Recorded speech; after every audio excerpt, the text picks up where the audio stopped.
കാരണം കടുവ പിടിച്ചാണ് അല്ല നാച്ചുറൽ ഡെറ്റാണ് നമുക്കറിയാം. കടുവ പിടിച്ച ഏറ്റവും പുറവശത്തെ അവൻ ആദ്യം തിന്നത്തുള്ളൂ. ആ കോമ്പല് മാത്രമേ ഉള്ളൂ. അതുകൊണ്ട് ഇവൻ ഈ പുഴു പിടിക്കുന്നതിനനുസരിച്ച് ഉരിഞ്ഞു പിടിക്കത്തേ ഉള്ളൂ. ഞാനൊക്കെ ഓടിയിട്ടുണ്ട്. പിന്നെ ഞാനൊക്കെ തിരിച്ച് 100 ചില്ലറയായിട്ട് ഞാനൊക്കെ പോയിട്ടുണ്ട്, പുറകെ വന്നിട്ടുണ്ട്.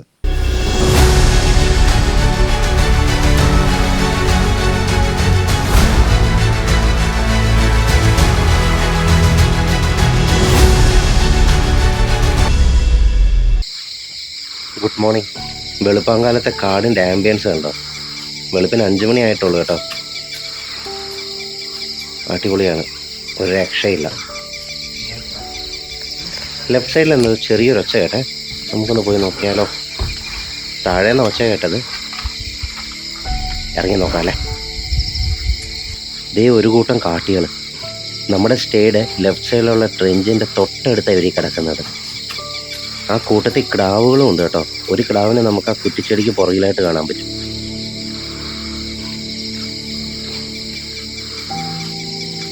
ഫ്രണ്ടിലുണ്ടായിരുന്ന മ്ലാവുകളൊക്കെ കാട്ടിലേക്ക് കയറിപ്പോയി കേട്ടോ. ഇപ്പം ഈ ഒരു കാട്ടുപന്നിയുടെ കൂട്ടം മാത്രമേ ഉള്ളൂ. 7-8 എണ്ണം കാണും, 2 വശത്തേക്കും തലവെച്ച് കിടക്കുന്ന കണ്ടോ.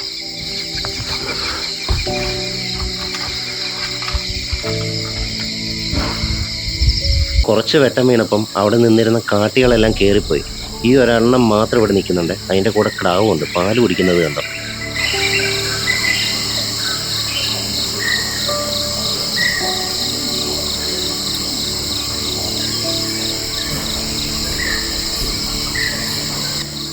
രാവിലെ തന്നെ ഒരു കൂട്ടം കാട്ടുപന്നികൾ ഇറങ്ങിയിട്ടുണ്ട്. ഇന്നലെ നമ്മുടെ മ്ലാവുകളും കാട്ടികളൊക്കെ കിടന്ന അതേ സ്പോട്ടിലാണ് അവരിപ്പോൾ നിൽക്കുന്നത്. അവിടുത്തെ പുല്ലൊക്കെ കുത്തി ഇളക്കിയിട്ട് എന്തോ കഴിക്കുന്ന തിരക്കിലാണ്. ഇവർ സാധാരണ ഇതുപോലെ പുല്ലും ചെടിയൊക്കെ കുത്തി ഇളക്കി അതിന് താഴെ നിന്ന് കിട്ടുന്ന കിഴങ്ങുകളും കായ്കളും ഒക്കെയാണ് കഴിക്കുന്നത്. ആ കൂട്ടത്തിൽ വല്ല മണ്ണിരയോ അട്ടയൊക്കെ ഉണ്ടെങ്കിൽ ഇവർ കുറച്ചുകൂടെ ഹാപ്പിയാവും. കാട്ടുപന്നികൾ ശരിക്കും മിശ്രബുക്കുകളാണ്.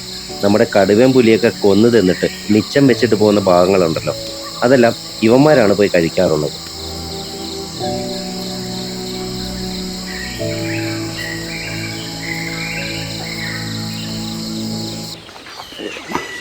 വെളുപ്പിന് 6 മണിക്ക് തന്നെ നമ്മൾ നമ്മുടെ മോർണിംഗ് ട്രക്കിങ്ങിനാണ്. ഇന്ന് നമ്മുടെ കൂടെ രവിചേട്ടനും വരുന്നുണ്ട്. നമ്മളിനി നേരെ പോകുന്നത് ഇന്നലെ കടുവ കാട്ട അടിച്ചിട്ടിരുന്ന സ്പോട്ടിൽ അങ്ങോട്ടേക്കാണ്. നമ്മളെന്തായാലും ഒന്ന് പോയി നോക്കണം. അവൻ ഇന്നലെ വൈകുന്നേരം വന്നിട്ടില്ല, ചിലപ്പം വൈകിട്ട് വന്നിട്ടുണ്ടാകും. അതല്ലെങ്കിൽ വെളുപ്പിനെയാണ് വന്നതെങ്കിൽ നമ്മളിപ്പോൾ ചെല്ലുമ്പം അവനെ അവിടെ കാണാനുള്ള നല്ല ചാൻസും ഉണ്ട്. ഇന്ന് കാടിനകത്തൂടെയല്ല കയറി പോകുന്നത്. നമ്മളിന്ന് പോകുന്നത്, ഇന്നലെ നമ്മൾ തിരിച്ചു വന്നില്ലേ റിസർവോയറിൻ്റെ സൈഡിൽ കൂടെ, ആ വഴി കൂടെയാണ് ഇന്ന് നമ്മൾ അങ്ങോട്ട് പോകുന്നത്.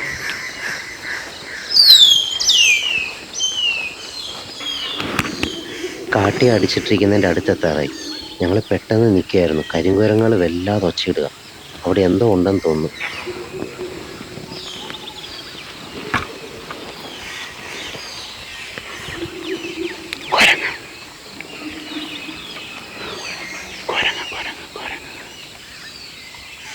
ഇവിടുന്ന് ഒരു 200 മീറ്ററും കൂടെ മുന്നോട്ട് പോവുകയാണെങ്കിൽ നമ്മൾ ആ കാട്ടി കിടക്കുന്നിടത്ത്.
ഇന്നലെ കണ്ട അതേ ചെങ്കീരിയ. അപ്പൊ പിന്നെ കടുവ അവിടെ ഇല്ലെന്ന് തോന്നുന്നു കേട്ടോ. കാൽപ്പാടുണ്ടോ നോക്കട്ടെ. കാൽപ്പാട്.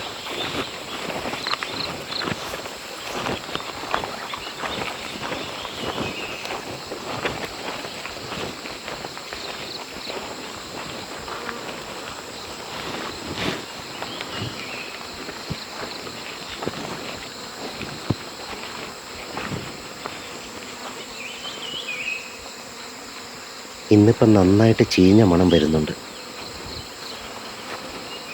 അവൻ രാത്രി വന്നിട്ടുണ്ടെന്ന് ഉറപ്പായി. ഇതുണ്ട്, നമ്മൾ ഇന്നലെ കണ്ട പോലെയല്ല. ആ പുറകിലൊക്കെ ഒരുപാട് തിന്നിട്ടുണ്ട്. ആ വയറൊക്കെയും പൊട്ടിയിട്ടുണ്ട് കേട്ടോ. ചവിട്ടുപാടുണ്ട്.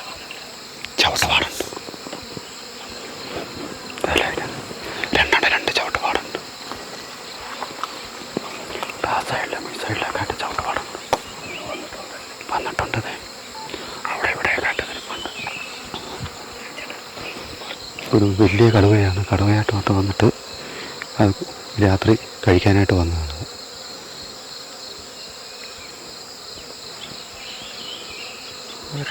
രാത്രിയും കഴിക്കും. അത് ഒരു നേരം കഴിക്കുള്ളൂ.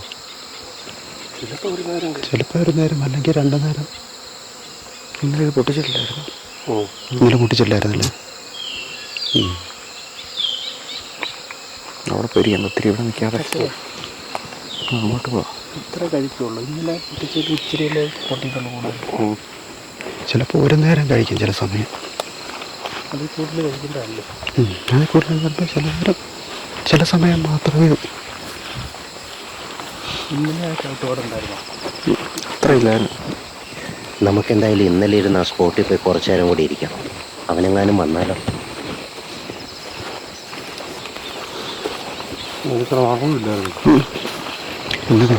നല്ല മണമുണ്ട്.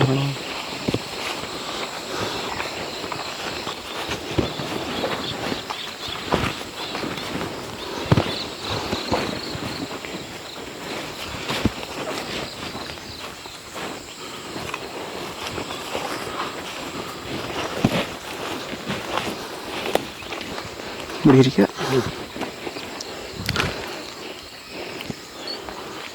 പോയ പിന്നെ വന്ന് കഴിച്ചിട്ടുണ്ട്. എളുപ്പമാണോ രാത്രിയാണോ കൂടെ.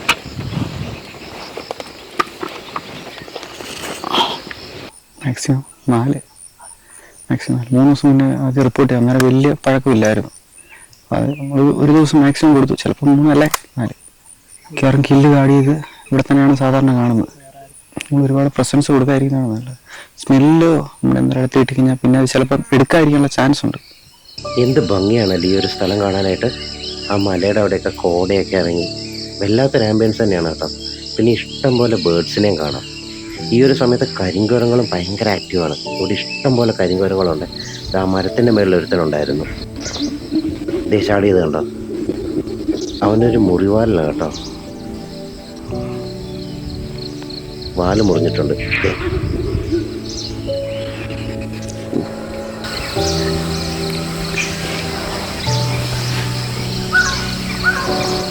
റിസർവറിൻ്റെ സൈഡിലായിട്ട് ഇരിക്കുന്നതുകൊണ്ട് തന്നെ ഇവിടെ ഇഷ്ടം പോലെ ബേർഡ്സും ഉണ്ട്. ബേർഡ് വാച്ചിങ്ങിനൊക്കെ പറ്റിയൊരു സ്പോട്ടാണിത്.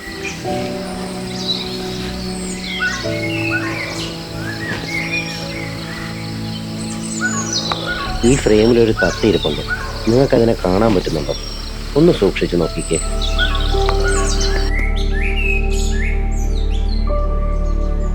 ഈ വരുന്നത് ഇവിടുത്തെ ട്രൈബൽ കോളനിയിലെ മുതുവ ട്രൈബ്സ് ആണ്. ഈ ലേക്കിൽ ഫിഷിങ്ങിനുള്ള പെർമിഷൻ ഇവർക്ക് മാത്രമേ ഉള്ളൂ.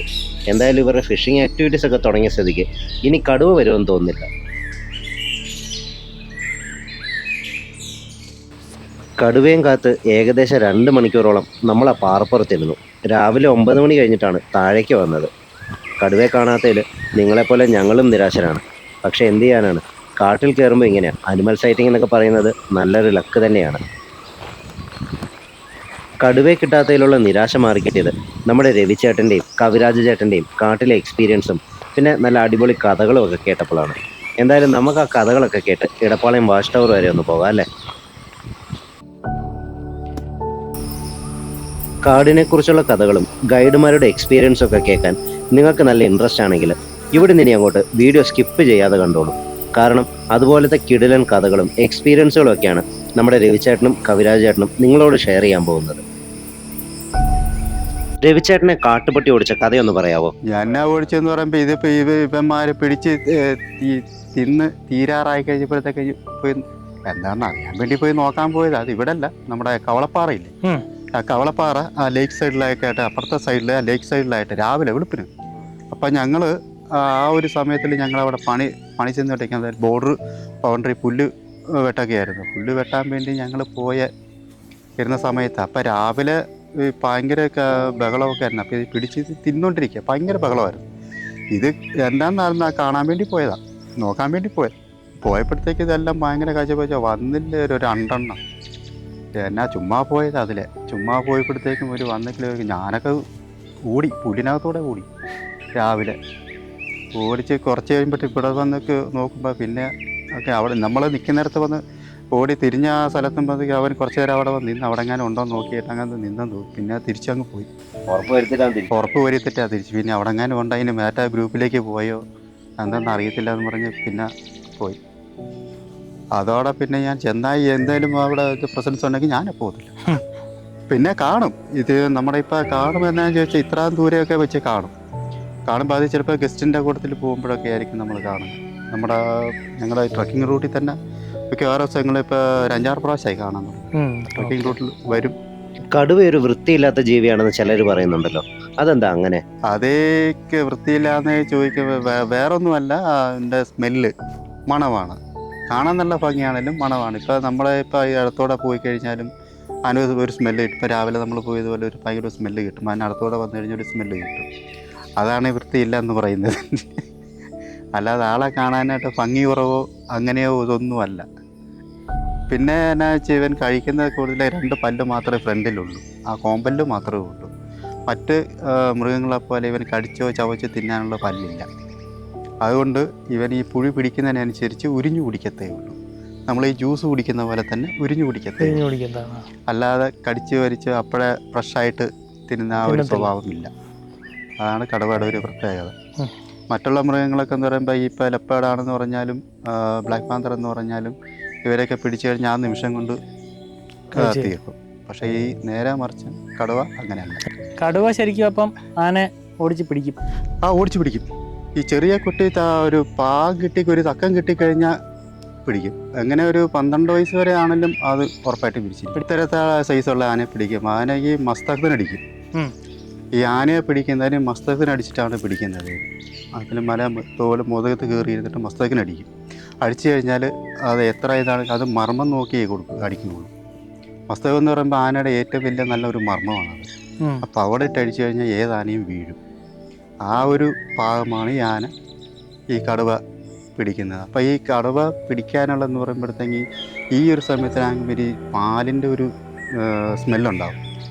ഈ കുട്ടിയാനയ്ക്ക് ഒരു പാലിൻ്റെ സ്മെല്ലുണ്ടാകും. അപ്പോൾ ആ പാലിൻ്റെ സ്മെല്ലിനാണ് ഇതിൽ പുറകെ ഇങ്ങനെ ഈ പ്രസവിക്കുമ്പോൾ തന്നെ ഈ പിടിക്കാനായിട്ട് നടക്കുന്നത്. അന്നേരം തന്നെ പിടിക്കാൻ. അപ്പോൾ എളുപ്പമുണ്ട്, ഇവർക്ക് എളുപ്പമുണ്ട്. പിഞ്ചാൻ്റെ എളുപ്പമുണ്ട്. അപ്പോൾ അത് പിടിച്ചു കഴിയുകയാണെങ്കിൽ അവർക്ക് കഴിക്കാനും ഭക്ഷിക്കാനും 2 ദിവസം കൂടിപ്പോയി കഴിഞ്ഞ് ഒരു 4 ദിവസം കൂടെ കിട്ടുന്നെല്ലാം തീരും. ആന നമുക്ക് നേരെ ചാർജ് ചെയ്യുന്ന രീതി ഒന്ന് പറഞ്ഞുതരാമോ?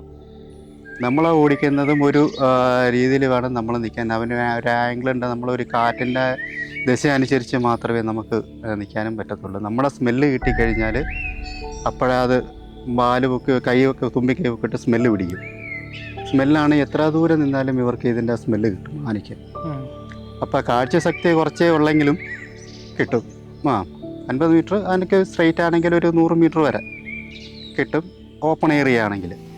അല്ലാത്ത സ്ഥലങ്ങളിലൊക്കെ ആണെങ്കിൽ നമ്മളൊരു 10 മീറ്റർ വരെ നമുക്ക് ഇത്ര ദൂരം അടുത്ത് ഡിസ്റ്റൻസ് നിന്നാൽ പോലും ആ ആന കിട്ടത്തില്ല. നമുക്ക് ആ കാറ്റിൻ്റെ ദിശ അനുസരിച്ച് നമ്മുടെ സ്മെല്ല് ആനയ്ക്ക് കിട്ടാൻ പാടില്ല. കിട്ടിക്കഴിഞ്ഞാൽ ആന നമ്മുടെ നേരെ ചാർജ് ചെയ്യും.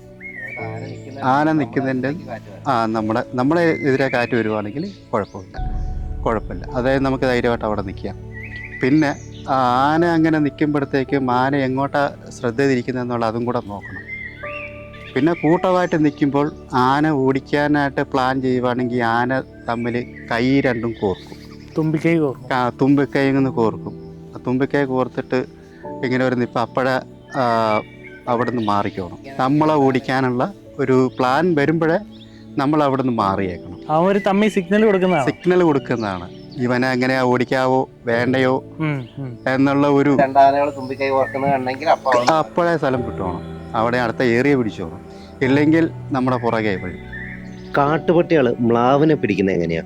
പിടിക്കുക എന്ന് പറഞ്ഞാൽ ഇവരെ ഓടിച്ച് മടുപ്പിക്കുക.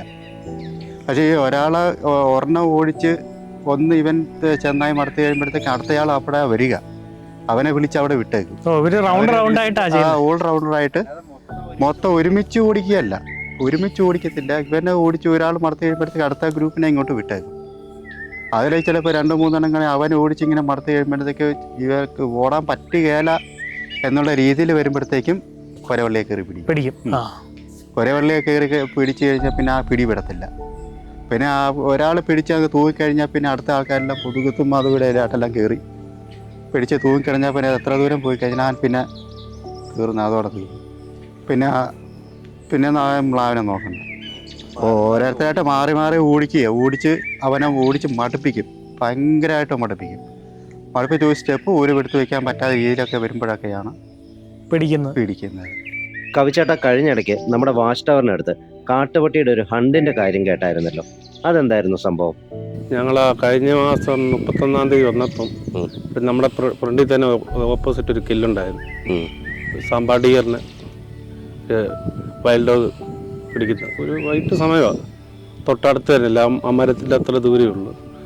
ആ ഹൃദയമാണേലും ആ ഇറച്ചി കണ്ടിച്ചുകൊണ്ട് ഇങ്ങനെ മനുഷ്യൻ കണ്ടിച്ചെടുത്തുകൊണ്ട് വരുന്ന പോലെ 8 പട്ടികൾ ചേർന്ന് ആ കണ്ടിച്ച് ഓരോ പീസായിട്ട് ഇങ്ങനെ കണ്ടിച്ചൊന്ന് ഞങ്ങളുടെ ഫ്രണ്ടിൽ തിന്നുണ്ട്. അത് ഗസ്റ്റ് കണ്ടപ്പോഴത്തേക്ക് ഗസ്റ്റിന് ആകെ ബുദ്ധിമുട്ടായി. അവർ ലേഡീസ് അല്ലേ, അവർക്ക് നാച്ചുറലായിട്ട് ഹണ്ടിങ് കണ്ടപ്പോഴത്തേക്ക് ആകെ ടെൻഷനായിപ്പോയി. അതങ്ങനെ ഇങ്ങനെ അവർ പറയുന്നുണ്ടായിരുന്നു. അപ്പോൾ ഒത്തിരി അനുഭവങ്ങൾ അങ്ങനെ ഉണ്ട്. അല്ലാതെ തന്നെ ഇവിടെ ഞങ്ങൾ ഇതിനു മുമ്പ് ഒരു 2 കൊല്ലത്തിന് മുമ്പാണെങ്കിലും ഞങ്ങളിതുപോലെ ഇരിക്കുമ്പോൾ വൈകിട്ട് അവർ ട്രക്കിങ്ങിന് പോയാൽ ഞാൻ മാത്രം ഇതിൻ്റെ അകത്ത് ഒറ്റയ്ക്ക് ഉള്ളായിരുന്നു. അപ്പോൾ അവർ ഗസ്റ്റ് ഇവിടെ ആനയുണ്ട്, ഫുൾ ആനയെന്ന് പറഞ്ഞാൽ ഞങ്ങളെ ഗസ്റ്റ് വരാൻ തുടങ്ങിയപ്പോഴത്തേക്ക് ആന ഇങ്ങോട്ട് കയറ്റി വിടത്തില്ല ടെഞ്ചിൻ്റെ അകത്തേക്ക്. ഞാനിവിടെ നിന്ന് ഒരാന ഈ ഫ്രണ്ടിൽ വന്ന് നിന്ന് ഞാനും ആന അടുത്തടുത്ത് ഇങ്ങനെ നോക്കി നിൽക്കും. മറ്റവർ വരാൻ തുടങ്ങുമ്പോൾ ആന വീണ്ടും തിരിച്ച് വെളിയിലേക്ക് പോകും. പിന്നെ ബാക്കി ഗ്രൂപ്പ് ആന പുറയില്ല. പിന്നെ ഞാൻ ഒരു തലത്തിൽ സൗണ്ടൊക്കെ ഉണ്ടാക്കി ആന കുറച്ച് ഈ ദൂരെ വന്നപ്പോഴത്തേക്ക് അവരോട് പറഞ്ഞു പുറകെ വന്ന് ഓടിക്കയറിക്കൊള്ളാൻ പറഞ്ഞു. അല്ലെങ്കിൽ അന്ന് അവർ പുറത്ത് ഞാൻ അകത്തു ആയാണ്. അപ്പൊ അത്രയും ബുദ്ധിമുട്ടുകൾ നമുക്ക് പലപ്പോഴും ഇവിടെ ഉണ്ടാകാറുണ്ട്. പിന്നെ ആനയുടെ തിരക്ക് തുടങ്ങിക്കഴിഞ്ഞാൽ ഈ ചുറ്റും ആനയായിരിക്കും, രാത്രിയും പകലും. അപ്പൊ നമ്മൾ ആ സമയത്ത് ഭയങ്കര കെയർഫുൾ ആയിരിക്കും ഇവിടെ. ആന ഇപ്പം എപ്പോഴാണ് ആനയുടെ ആ ഒരു ഇത് തുടങ്ങുന്നത്? മാർച്ച് ഏപ്രിലാണ് ശരിക്കും നമുക്ക് ഇവിടെ ഉണ്ടാകുന്നത്. അതനുസരിച്ചുള്ള സൈറ്റിങ്സ് നമുക്ക് കിട്ടും. 2-3 മാസമായിട്ട് ഇവിടെ ആനയില്ലല്ലേ? ആനയില്ല. നമ്മൾ കുറെ ഇവിടെ വന്നിട്ടും വലിയ ആനയുടെ അനക്കമൊന്നും ഇല്ല. പക്ഷെ നമുക്ക് ബാക്കി എല്ലാത്തിനും കിട്ടി. ഇതെല്ലാം കൂടെ കിട്ടി. ആനയുടെ ഒരു ഇത് മാത്രമേ നമുക്കിപ്പോൾ കിട്ടാത്തുള്ളൂ. ഇവിടെയായിട്ടൊന്നും ആനയെ കണ്ടിട്ടില്ല. ബാക്കിയുള്ള അത്യാവശ്യം കാട്ടുപോത്ത്, മ്ലാവ്, പന്നി ഇതൊക്കെ വരുന്നുണ്ട്. പിന്നെ നമുക്കൊരു ഞാനൊക്കെ വന്ന പിന്നീട് ശരിക്കും കാട്ടുപോത്ത്, മ്ലാവ് ഇത് ഇച്ചിരി ഒരു 4-5 മണിക്കുള്ളിൽ ഈ പരിസരത്തേക്ക് എത്തിക്കഴിഞ്ഞാൽ നമ്മുടെ ഒരു അണ്ടർസ്റ്റാൻഡിങ്ങിലാണ് കണ്ടാക്കുന്നത്. ചിലപ്പം കടുവാട് ഒരു പ്രസൻസ് കാണും. അപ്പോൾ അതുകൊണ്ട് അവർ നേരത്തെ ഇങ്ങ് പോരും. അപ്പം നമുക്കറിയാം ചിലപ്പോൾ അന്നൊരു ദിവസം ചിലപ്പം ഇതിനെ കാണാൻ ചാൻസ് ഉണ്ട്. കരടിയെക്കുറിച്ച് എന്താ പറയാനുള്ളത്? കരടി ഉണ്ട്, ഓടിച്ചിട്ടുണ്ട്. പക്ഷെ അത്ര ദൂരം ഓടിച്ചിട്ടില്ല. കാരണം ഇവരുടെ ഏറ്റവും ഡേഞ്ചറസ് ആയതുകൊണ്ട് നമ്മൾ പരമാവധി ആനയിൽ പോലും നമുക്കൊരു പരിധി വരെ ചിലപ്പം അടുത്ത് വരെ നമുക്ക് രക്ഷപ്പെടാമെന്ന് വെച്ചു. പക്ഷെ കരടി അങ്ങനെയല്ല, പെട്ടെന്ന് നമ്മൾ ചാർജ് ചെയ്യും. പിന്നെ കൂടെയുള്ള ആൾക്കാരൊക്കെ ഉണ്ടെങ്കിൽ മാത്രമേ നമുക്ക് രക്ഷപ്പെടാൻ ചാൻസ് ഉണ്ട്. കരടിയാണ് ഏറ്റവും അപകടകാരി. ഇത് എൻ്റെ അറിവിൽ ഏറ്റവും കൂടുതൽ അപകടമായ ആനയെക്കാട്ടിലെ പൊതുവെ പെട്ടെന്ന് ചാർജ് ചെയ്യും.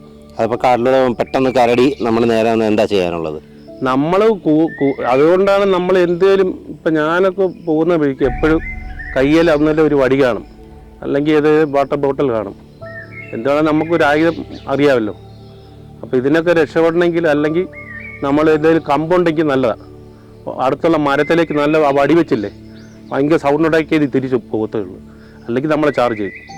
പക്ഷെ നമ്മുടെ കൂടെ ഇപ്പം 5 പേരുണ്ടെങ്കിലും 5 പേര് ഒന്നിച്ച് നിൽക്കണം. അല്ലാതെ ഒരാളെ വിട്ടിട്ട് പോയാൽ ചിലപ്പോൾ വന്ന് പിടിക്കും അത്. ആണല്ലേ? അതുണ്ടാവും. ഒരു ഗ്രൂപ്പായിട്ടൊക്കെയാ പോകുന്നത്. കരടി ചാർജ് ചെയ്താൽ 5 പേരും കൂടെ ഒരുമിച്ച് നിൽക്കുന്നതാണ് ഫൈറ്റ് ചെയ്യണം. safe. അല്ലെങ്കിൽ നമ്മളെ പ്രശ്നമാകും അത്. നമ്മൾ കഴിഞ്ഞ കൊല്ലം ഏറെക്കുറെ ഇതേ സമയത്ത് തന്നെ ഇവിടെ വന്നൊരു ആനക്കൂട്ടത്തിൻ്റെ സൈറ്റിങ്. അത് നമ്മുടെ ഇതിലേക്ക് കാണുന്ന ഇതിൻ്റെ ഫ്രണ്ട് വശം തന്നെ. നമ്മളിവിടെ ഇരുന്നാൽ കിട്ടുന്ന വിഷയമല്ലേ ഇത്? ഈ നേരെ, അതായത് ഈ മരത്തിന്റെ നേരെ അങ്ങ് ബാക്കിൽ ആ ഭാഗത്തൂടെ നടന്ന ആനകളാണത്. അതെ, കറക്റ്റ് ഇതാ ഈ ഏരിയ അല്ലേ? ആ മരം കറക്റ്റ്, ആ മരം ഐഡന്റിഫൈ ചെയ്യുന്നത്.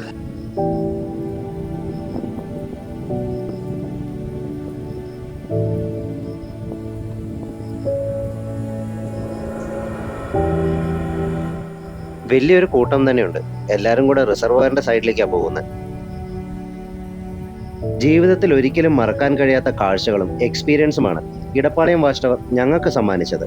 മുടക്കിയ ഓരോ രൂപയ്ക്കും 10 മടങ്ങ് റിട്ടേൺ തരുന്ന ഒരു കിടിലൻ സ്റ്റേ പ്രോഗ്രാം. നിങ്ങൾക്ക് എപ്പോഴെങ്കിലും പറ്റുമെങ്കിൽ ഇവിടെ വന്ന് ഒരു ദിവസം താമസിക്കണം. അത് വല്ലാത്തൊരു എക്സ്പീരിയൻസ് തന്നെയാണ്. ഇടപ്പാളയം വാച്ച് ടവറിന്റെ കാഴ്ചകളും വിശേഷങ്ങളുമെല്ലാം നിങ്ങൾക്ക് ഇഷ്ടപ്പെട്ടു എന്ന് വിചാരിക്കുന്നു. വീഡിയോ ഇഷ്ടപ്പെട്ടെങ്കിൽ ലൈക്ക് ചെയ്യാനും യാത്രയെ സ്നേഹിക്കുന്ന നിങ്ങളുടെ സുഹൃത്തുക്കളുമായി ഷെയർ ചെയ്യാനും മറക്കരുത്. വീഡിയോയെക്കുറിച്ചുള്ള അഭിപ്രായങ്ങൾ കമന്റ് സെക്ഷനിൽ രേഖപ്പെടുത്തുക. അടുത്ത വീഡിയോയിൽ പുതിയൊരു സ്ഥലവുമായി വീണ്ടും കാണാം. Till then, bye bye.